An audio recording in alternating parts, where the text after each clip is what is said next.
So మన quadcopter అయితే ready అయిపోయిందండి. ఇప్పుడు మనం ఏమనంటే ఇది వీడియో సిగ్నల్ని ట్రాన్స్మిట్ చేస్తుందా లేదా అనేది చెక్ చేయాలన్నమాట. అంటే ఇప్పుడు మనకి కెమెరాని మనం ఇక్కడ కనెక్ట్ చేసాం కదా, ఇది వీడియో ట్రాన్స్మిటర్.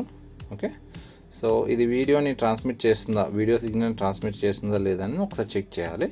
తర్వాత మనం ప్రొపెల్లర్స్ ఇన్స్టాల్ చేద్దాం. సో ఇది చెక్ చేయడానికి ఏమనంటే మనం ఫస్ట్ బ్యాటరీని దీనికి కనెక్ట్ చేయాలన్నమాట. అప్పుడు ఇది ఆన్ అవుతుంది.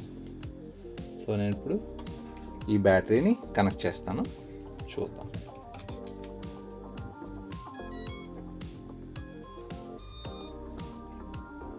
సో ఇప్పుడు ఇది మనకి ఆన్ అయింది, ఇక్కడ మీరు చూడొచ్చు. సో మీకు ఇప్పుడు చూస్తే ఒక డాష్ వస్తుంది, చూసారా, నెంబర్ తర్వాత ఒక డాష్ వస్తుంది కదా. సో అదేమనంటే మనం ఇండోర్లో వాడితే కనుక ఒక్క డాష్ వచ్చేటట్టు చూసుకోవాలంటే, అంటే కొంచెం తక్కువ మిల్లీ వాట్స్ది. ఓకే, సో ఒకవేళ మనం బయట యూస్ చేస్తున్నామని అంటే కొంచెం హై పవర్, అంటే కొంచెం లాంగ్ రేంజ్ వచ్చేది పెట్టుకోవాలన్నమాట. అంటే సంథింగ్ లైక్ 200 మిల్లీ వాట్స్ అట్లా.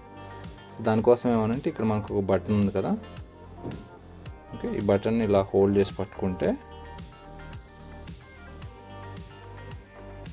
సో ఇప్పుడు మనకు ఒక డాష్ వస్తుంది కదా, మళ్ళీ ప్రెస్ చేస్తే 2 డాష్లు వస్తాయి, మళ్ళీ ప్రెస్ చేస్తే 3 డాష్లు. ఈ 3 డాష్లు దేనికోసం అని అంటే మనం ఎప్పుడైతే అవుట్డోర్ యూజ్ చేస్తామో అప్పుడు ఈ 3 డాష్లు ఉన్నది యూజ్ చేయాలి.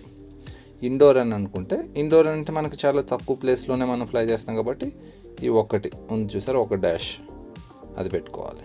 ఓకే, సో అవుట్డోర్ చేస్తున్నామని అంటే ఈ బటన్ అలా హోల్డ్ చేసి పట్టుకుంటే మనకి ఇలా వస్తుంది. ఒక డాష్ అంటే ఇండోరు, 2 డాష్ అంటే ఇది కూడా అవుట్డోర్, కాకపోతే లాంగ్ రేంజ్ రాదు. మళ్ళీ ఇంకొకసారి క్లిక్ చేస్తే 3 వస్తాయి. సో ఇది వచ్చేసి కొంచెం లాంగ్ రేంజ్ అనమాట, 200 మిల్లీ వాట్స్ అలా. ఓకే, సో మరి మీరు వాడేదాన్ని బట్టి ఇక్కడ మీరు సెట్ చేసుకోవచ్చు అనమాట. హోల్డ్ చేసి పట్టుకుంటే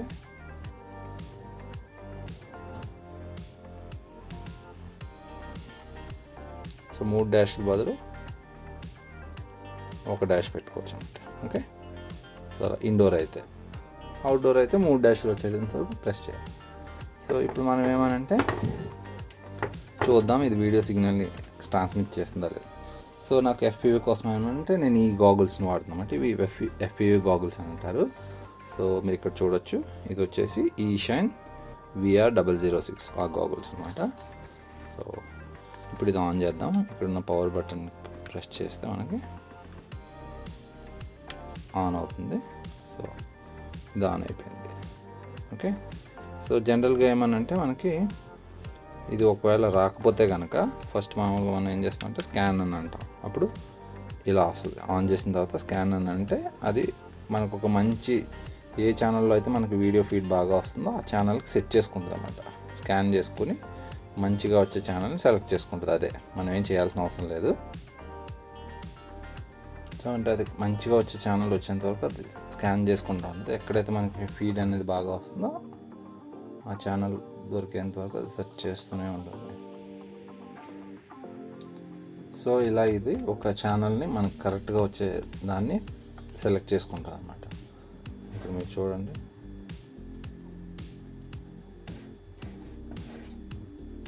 కనిపిస్తుంది కదా. సో మనకి FPV సిగ్నల్ అయితే వచ్చేస్తుంది. నెక్స్ట్ ఏమనంటే మనం దీనికి ప్రాప్స్ ఇన్స్టాల్ చేసేయాలి. తర్వాత మనం టెస్ట్ ఫ్లై చేయొచ్చు. సో ప్రాప్స్ ఇన్స్టాల్ చేద్దాం ఇప్పుడు. ఓకే, ఇప్పుడు మనం ప్రొపెల్లర్స్ ఇన్స్టాల్ చేద్దాం. సో ఇక్కడ మనకి ఎగ్జాంపుల్కి ఇక్కడ మోటార్ చూస్తే, ఈ మోటార్ మనకి మార్కింగ్స్ ఉన్నాయి కదా, ఇది వచ్చేసి కౌంటర్ క్లాక్ వైజ్ తిరిగే మోటార్ అనమాట. సో వీటికి మనం ఇలాంటి ప్రొపెల్లర్ని యూజ్ చేయాలి. సో ఇక్కడ చూసారు కదా, ఈ ప్రొపెల్లర్ యొక్క ఎడ్జ్ మనకి ఇటు వస్తుంది. అంటే ఇలా తిరిగేదానికి ఎడ్జ్ ఇటువైపు ఉండే ప్రొపెల్లర్ని యూజ్ చేయాలన్నమాట. అంటే ఇలా rotate. So counter clock wise. So ఈ ఎడ్జ్ అనేది మనకి ఇటు సైడ్ ఉండాలి. ఓకే, ఇది. సో క్లాక్ వైజ్ తిరిగే ఈ మోటార్స్కి మనకి ఈ ప్రొపెల్లర్స్ని వాడతాం. ఓకే, సో ఇక్కడ చూస్తే కదా, ఈ ఎడ్జ్ వచ్చేసి మనకి ఇటు సైడ్, అంటే ఇటువైపు తిరిగే. సో మనకి ఇక్కడ 2 clock wise, 2 counter clock wise. అంటే ఇది వచ్చేసి, ఇవి 2 వచ్చేసి క్లాక్ వైజ్. కాబట్టి మనం ఏం చేస్తాం, ఈ ప్రొపెల్లర్స్ని ఇక్కడ వాడతాం. ఓకే, సో ఇవి 2 వచ్చేసి కౌంటర్ క్లాక్ వైజ్. సో మనం ఈ ప్రొపెల్లర్స్ని చేస్తాం. సో ఇప్పుడు ఈ ప్రొపెల్లర్స్ని ఇన్స్టాల్ చేసేసి తర్వాత మనం టెస్ట్ ఫ్లైట్ చేద్దాం. సో నెక్స్ట్ వీడియోలో మనం టెస్ట్ ఫ్లైట్ వీడియో చూద్దాం.